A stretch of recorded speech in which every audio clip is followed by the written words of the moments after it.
निंद्रा धर्ममयी निंद्रा विश्रांति परम सुखम।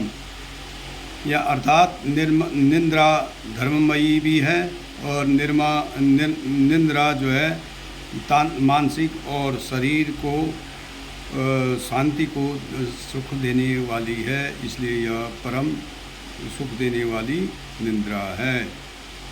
माँ शारदे को नमन। साहित्यिक सचेतना के साहित्यकारों, प्रेमियों, सनातन प्रेमियों, साहित्य प्रेमियों को सनातन धर्म साहित्यिक सचेतना की ओर से राय सिंह भंडारी द्वारा हार्दिक अभिनंदन। जैसे कि हम बार बार आप लोगों को बताते हैं कि साहित्यिक सचेतना एक ऐसा मंच है जहाँ पे सनातन धर्म के प्रचार प्रसार हेतु बार आपसे आपको जानकारी देते हैं और सनातन धर्म के प्रचार प्रसार हेतु कृत संकल्प है। तो आज का विषय है भाव पल्लवन, और जिसकी कि उपरोक्त सूक्ति के अनुसार हमें भाव पल्लवन करना है। निंद्रा क्या है? निंद्रा एक 5 आवेगों जिजीविषा, क्रीड़ा, निंद्रा, भूख, प्यास से संबंधित के 5 आवेगों में से एक आवेग है जो कि वायु तत्व पे निर्भर करती है।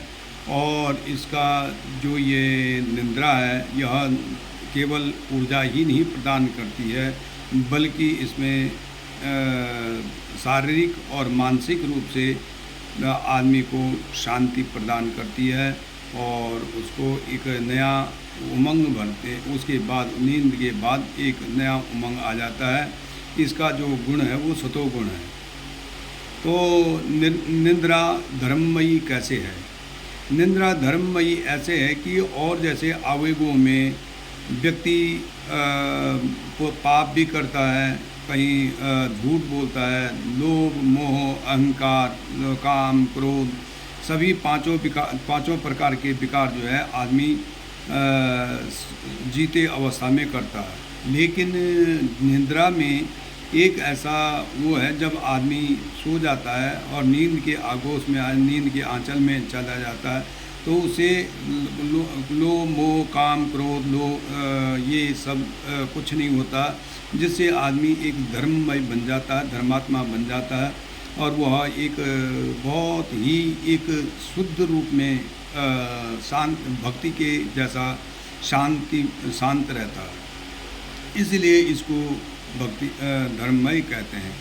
दूसरा है मन और शारीरिक विश्रांति कैसे होती है? विश्रांति इसका मतलब ये है कि जब शारीरिक सुख और शारीरिक और मानसिक रूप से व्यक्ति थका रहता है तो वह जो है उसको आवश्यकता होती है आराम की।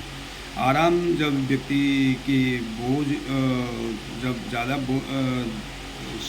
थकावट है तो आदमी की अंग शिथिल हो जाते हैं, ऊर्जा समाप्त होती है और उसके अंदर जो है कार्य करने की क्षमता नहीं रहती, जिसके कारण कि उसको नींद आने लगती है। नींद आते ही आदमी जब सुबह उठता है तो उसके बाद नई ऊर्जा के साथ उठता है और वह बहुत ही अपने फिर दोबारा अपने नई स्फूर्ति के साथ जगता है।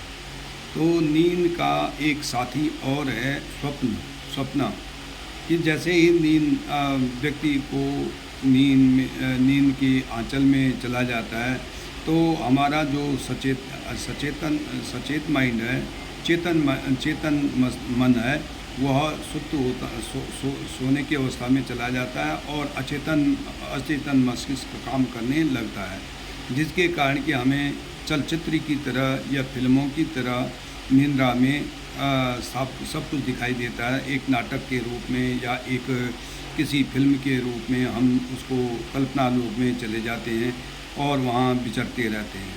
और जैसे ही नींद अगर टूट जाती है या नींद समाप्त हो जाती है तो उसके बाद वह सपना टूट करके और हम जागृत अवस्था में आ जाते हैं। इस प्रकार से सपने के साथ जो है नींद का बहुत ही अभिन्न अंग है। उसके बाद ये तो सब कुछ है, लेकिन उसका एक नकारात्मक पक्ष भी है कि आलसी लोगों को या अकर्मण्य लोगों को या कमज़ोर लोगों को ये नींद बहुत प्यारी होती है और उसका एक असीम बिना सीमा के इसमें वो लोग जुड़े रहते हैं जो के अकर्मण्य और आलसी कामचोर रहते हैं। अतः ये है कि निंद्रा का उपयोग तो करो जितना कि मनुष्य को अपने शरीर की आवश्यकता है, लेकिन उससे अधिक मत करो जिससे कि मनुष्य अकर्मण्य बन जाए। तो धन्यवाद। राय सिंह भंडारी, गुड़गांव।